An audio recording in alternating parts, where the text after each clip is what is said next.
My name is Mike Davis. I'm 55 years old. I live in Central Florida, and this is my channel, Chasing Health and Longevity. I'm new to this. I'm excited. I hope you guys enjoy this channel, and I hope I get to share a whole lot of information. I'm here to document my journey to live a longer, healthier life. But I was a chubby kid. I had asthma, I didn't exercise a lot, I had a lot of poor food choices growing up, and I really struggled my whole life with being a little bit overweight, a little bit out of shape. But in my late 30s and 40s, I became fat, morbidly obese. I got up to 430 pounds. Well, one day I got rushed to the ER. I had chest pains, I had shortness of breath, I was told I'm borderline diabetic, and I had something happen to me that was pretty unique. I had an ER doctor tell me, "You're not dead yet, but you're gonna be soon." And that was a bit of a wake-up call for me. I learned that I better get to work and I better do something about this. Being in your mid-40s and being that size and that weight, just unhealthy. So I started looking for diets, and I started dieting, and I started doing a lot of things that I was told were the right thing to do. Mostly they didn't work. Most diets, most pills, most exercise as well as I could didn't work super well. But I kept at it, and eventually I found the Atkins diet, kind of the first really popular keto diet that was out there. And it started working for me. I mean, I was able to eat a steak and stay on a diet. I mean, hey, how bad can that be? So I did. I worked, and over about 3 years, I lost 220 pounds. I became pretty healthy. I got pretty near my goal weight. I was exercising. I even did the Tough Mudder. If you don't know what that is, let me show you. Back around 200 pounds. So from 430 to 200, not too bad. I felt good. I was living a good, healthy life. But why would I stay on a diet anymore? I was healthy. I lost the weight. Eventually, I gained back 20 or so pounds. Not terrible. I went to my doctor and said, not bad, but here's this USDA food pyramid. We got a bunch of grains and carbs down here on the bottom, and we need you to follow this diet. And okay, low fat, high carb diet. Okay, I'll follow that. Gained another 20 pounds, 40 pounds up, going along in life. And after a little bit, COVID hits. Well, now I've got more excuse to stay inside and not exercise and try some new recipes at home and bake a few more things. And I gained another 30 pounds. So, well, here I am at 270, and I'd gained a lot of weight. And now I feel like I'm back on that track heading upwards where I was. Then my life got a little stressful. I was moving and some other life changes. And May of 2021, I ended up in the ER again. This time I had a stroke, and not a small one. I made it through, still recovering in some ways, but more than anything, that was another shot across the bow for me. Fix your health or else. You'd think you'd leave an ER room after being there for 2 or 3 days motivated, right? I need to eat a healthy diet. I need to get in shape. I need to be very, very careful. But in truth, I was depressed. Didn't seem fair. Like, I wasn't eating terrible, still exercising. I really didn't feel like I was doing much different than the average person that was out there. I eat the same thing my wife does. We literally share plates and eat similar portions of the same food. She's 115 pounds, and we can eat the same thing, and she couldn't put on a pound to save her life. But if I glance at her plate when mine's done, I gain a pound. So that's really depressing, and really got me not in the right place. After having a stroke and feeling like I need to do something, all I got was further depressed. But between May and December of 21, I went back to the doctor again, got me on a food pyramid, high carb, low fat diet, started to gain weight again. My doctor thinks I cheat on my diet, even though I didn't, because how could you gain weight on a high carb, low fat diet, right? So, I did that and it was depressing. But I'm the personality type that I either obsess about things and go all in. That could mean a piece of cake, or it could mean getting healthy. And so I've decided to go all in on getting healthy. And so from January of this year, I started to really work on my health. And mostly that meant learning. Obviously, what I knew from the past didn't work.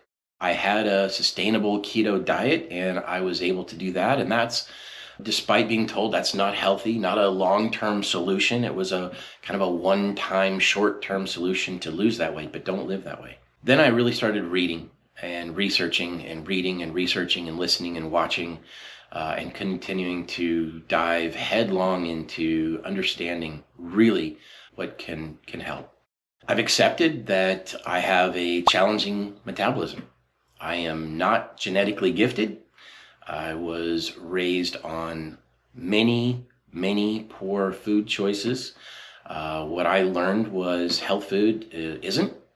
What I've learned about things that I shouldn't eat, I should. I have insulin resistance. I have digestive problems. And I have asthma, and I'm not entirely sure if that asthma isn't induced by life choices, but I'm working on that too. I know that I have to live a healthier life and eat better than everybody else around me. I don't get to make the same choices and have the same consequences as others. If I make the same choices they do, I have different consequences, and I just have to accept that. So in January of 2022, I decided to make this change. I'm taking control of my health, no matter what that means. No excuses. I read, I watch, I learn, I listen, everything that I can.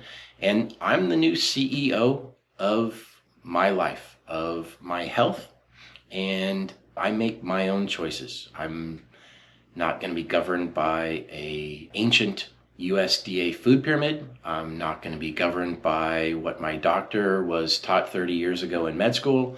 I'm going to be following what I learn and what I find to be appropriate for me. As I began researching, I've really found that there are many that are out there that are beating the averages. People who are sports figures or entertainment figures or uber rich people, and they've leveraged their money and their status and they found a way to improve their health well beyond what others do. The other 99.9% of us are hearing the same information and following the same rules, and obesity gets worse and diabetes gets worse and our overall health gets worse, and living in America, our health continuously gets poorer and poorer. But there are some out there who have learned something, a term that I've now learned, biohacking. Biohacking is the biological experimentation done to improve the qualities or capabilities of living organism, especially by individuals and groups working outside of a traditional medical or scientific research experiment. Or, more simply put, someone who experiments on their own body. Well, I guess I'm going to be a biohacker. I'm going to be experimenting on my own body.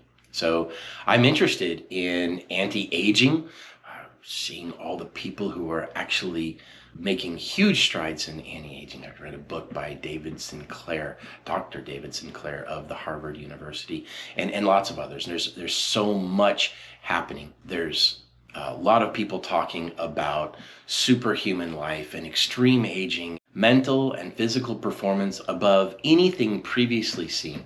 I've been in the technology industry for more than 25 years, and I've seen how technology has increased in all areas.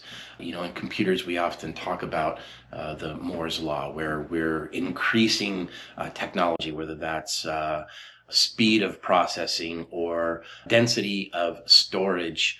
Every 18 months, we're doubling. and prices go down at the same time, learning more and more about artificial intelligence and how to leverage massive amounts of data to be researched very, very quickly by incredibly powerful computers. And all the areas where this is making huge strides. I mean, you see, I drive a Tesla. This is an amazing car. And I've learned all sorts of things in technology. But what seems odd to me is that while the pace of technology has increased and increased, and we've seen that in so many areas, but about health, why am I hearing the same thing that I was hearing 20, 30 years ago? How is the healthcare and dietary conversation and recommendations the same thing as it was years and years ago? It just doesn't seem like what these people who are the elite athletes and elite performers and uber rich are following those same protocols. I just don't think they are. I think they know something that the rest of us don't. So it's not the elite following those. What are they following? What are they learning? You know what we usually see is we see books and videos or products that are sold or pushed by people who've never been overweight. They were genetically gifted. They want to sell us something. They want us to subscribe. They want us to buy something. And, I just don't believe those people have ever asked for a seatbelt extender on an airplane. I don't believe those people have ever avoided a booth at a restaurant because they knew they just couldn't fit in there. I believe these people looked that way all their life, and they have no idea what the rest of us have struggled with. These people who are genetically gifted, they don't know the struggles that somebody like me, or maybe you, has had in life. And so this is my chance to share what I'm learning and share what's working with you. This is my channel for chasing health and longevity. I'll be biohacking my way through this and sharing with you what works and what doesn't. I'll share with you all my stats, all my progress, all my wins, all my losses.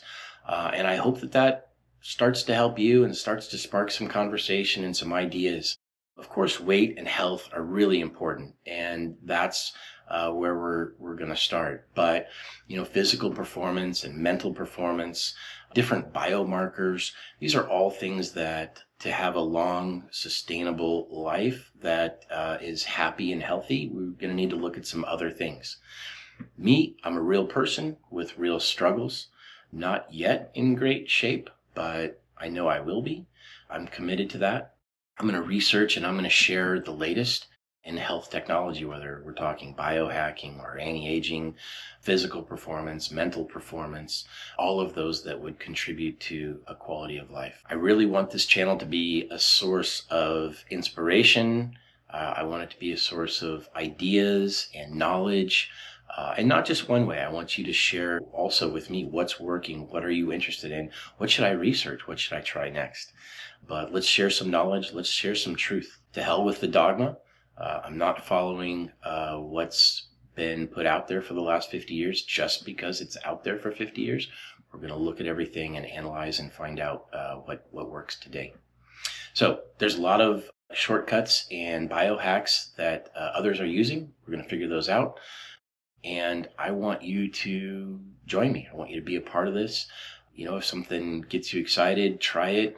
Talk to your doctor, see what is going to be helpful for you, and share it. Let's talk, and let's see what we can do together. For me, I'm going to start in 2022. I've got a few goals. I like to have structured plans. It makes me feel better if I've got a plan. So I'm going to work on creating a plan. But I know right now I'm at 24.4% body fat. I want to be under 19%. Be my first major goal. Physically, I decided I want to do chin-ups. I want to have 10 unassisted chin-ups. Seems like a good goal. And I want to have my biological age tested. I had it tested a little bit ago. And I want to get my biological age at the same or better as my chronological age. I'll work on getting that better as time goes on, but at least I want to be biologically the same age as I am chronologically. And then I'm going to set a list of biomarkers to track. things like blood pressure or A1C. I'm thinking about cholesterol, but I'm not sure. I'm reading a lot of different information about cholesterol. I'm not sure if that's a great marker or not, but we'll decide soon. But my old goals to start with, I enjoy setting goals and attaining goals, and then the fun of setting some new ones. So not here for a diet. This for me is a lifestyle. This is something I'm planning on doing and sharing with you for the next 50 years. So settle in, subscribe, join, and hit notify. So when new things are posted, you get notified. Let's do it together. Looking forward to it.